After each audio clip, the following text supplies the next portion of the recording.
Welcome to Vator Box. I'm Bambi Francisco. And I'm Ezra Roizen.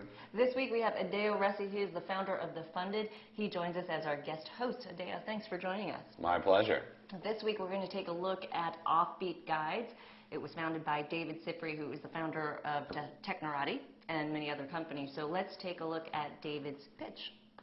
Hi, I'm David Cifri, and I'm the founder and CEO of Offbeat Guides.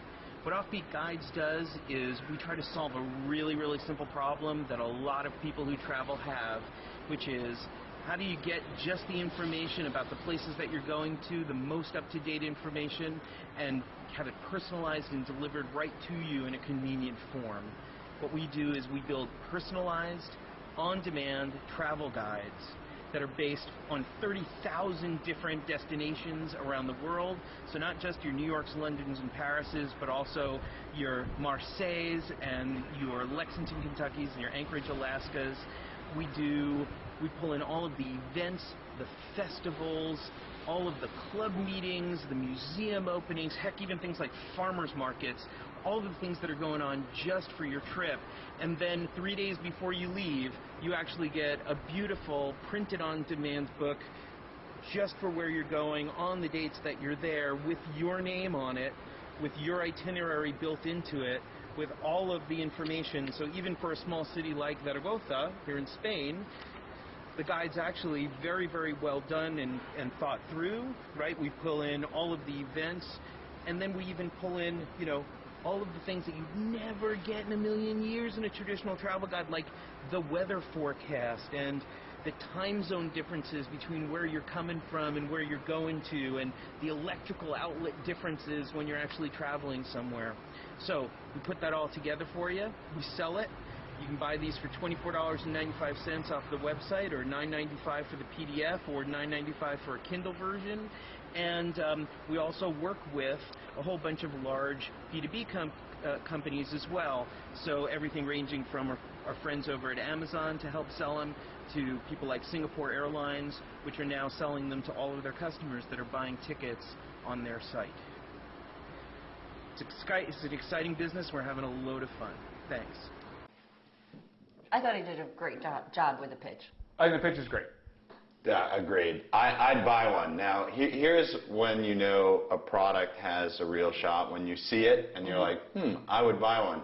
The problem is I may not be the best market for such a product, as A, I'm somewhat wealthy, B, I travel a lot, and C, I'm interested in the places where I go more broadly than just the 2 or 3 meetings that I might have there.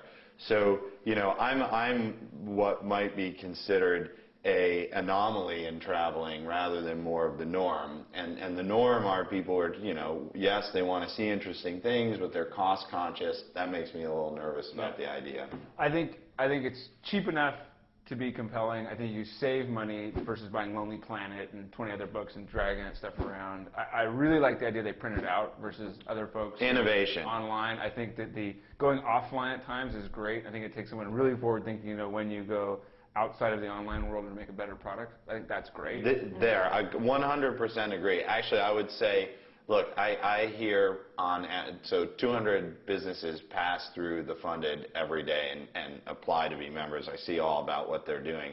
The idea of printing a book, and he shows the book in the video and how it shows the weather for the period that you're there. And listen, you're not roaming around a city with your PDA in some cases, especially a foreign city, or your laptop open. So you roam around with a book. You tuck it in your back pocket in your backpack. I think it's a great idea. I think on the business side, it takes a huge volume. I mean, you got to have a ton of people using it, so you got to get out there. Well, the book hits his margin right away. Yeah. So if he talks about delivering it to a Kindle, but I have a Kindle here. The graphics aren't that great. Right. So you're not going to get the same experience. So I don't know what it costs. You can get the PDF, and that's like but I think the printing, it's not that bad. There's a decent margin there, is my guess. They can do it. It's okay. Yeah, I think there's a margin. It's a small margin that they they get from. You're right. It's a volume play. It's a volume play. So he's got to probably be selling, tens of thousands of books a month, really, to make it into a business.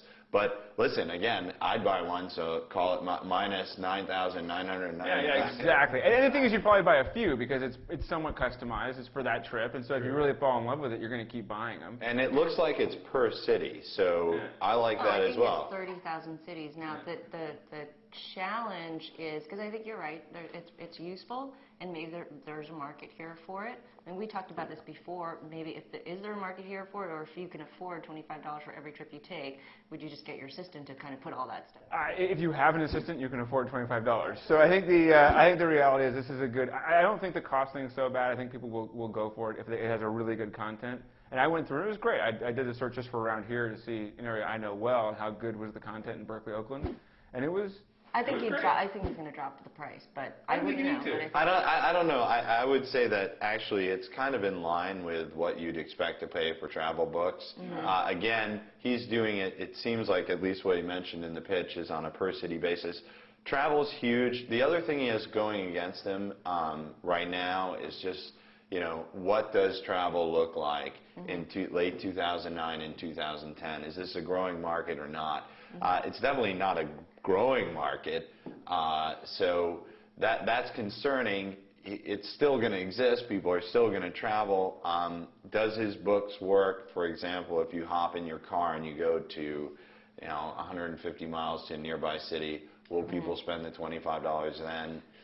These are big questions, and then can he raise enough capital to get over the 2 years of downturn? And you got to get distribution. The distribution, and I think that's the key. And I think he's doing a good job because he signed a deal with Singapore Airlines. It's the perfect channel for them. If they can line up all of the airlines, that's the best. I mean, that's a no. You got to have it right in the ticket purchase process, or you got to have it in the confirmation email. If he can get in those confirmation emails, that's a great place to be. He's got to have distribution where people are putting it out there, because I think it's a product that you're going to have to get in someone's face for them to really acknowledge. Listen, there's no question. I mean, and here's another thing. He'll know very quickly whether you need the ability to print the book and a little bit of distribution, and then the whole business will be black or white. Either it's going to work or not, because you'll know your conversion rates, you'll know all the data you need. I mean, maybe you can A/B test some front-end stuff, but once he's in that Singapore airline email and 10,000 go out a day and he's got 100 people that come through, or whatever the numbers are, the business is either make or break at that point. I agree. And I think, obviously you got to look at Nile Guide. Nile Guide is doing a somewhat similar thing.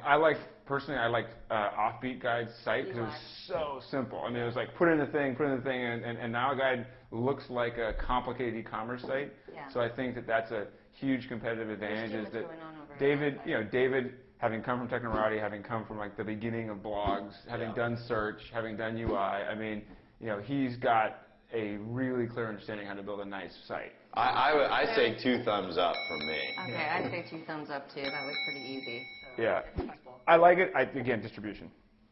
Distribution through airlines. Yeah, distribution through airlines. Or even Amazon or whatever. Yeah. Quite frankly, let's be clear. No, I know that. But I mean, I'll give you the ultimate marketing thing. When you go to Amazon and look at a book for Seville, if how it shows the people who buy this also buy this. If he's like #1 there, and wait, but it's customized and it's almost the same price. I would say two more ideas. One, I loved all the little features he has, and there's lots of little personalization features. Language tips would be awesome. So literally, like put sentence in there if you know where you're going. How do I get to such and such would be really cool. They already do. They have language tips. Awesome. Second thing is potentially kiosks. You could potentially kiosk this at an airport and actually put it in the airport and say, do you want a customized travel guide that like prints out the thing right there in the Actually, that's a good idea. Only because sometimes you have a lot of time at the airport. Yeah, so look for something to do. Stick a kiosk in there and say customized travel guide. I'd stay away from the kiosk business. High expense, not maintenance. Everybody's got a computer too. So right. Look, I hate to disagree, but that's a dumb idea. Okay. All right. Well, that's good. We like to disagree on that. Yeah. No, we like to disagree with you. Not with me. Not with me. Okay, Adeo, okay, that's good. I think we, well, Diva, hopefully we gave you some good advice. We clearly did not give you any thumbs down, so No, it's great. criticism. So we like your company. Adeo, thank you for being our host this week. My pleasure. And I'm Bambi Francisco. You've been watching Vator Box. We'll see you next time on Vator News.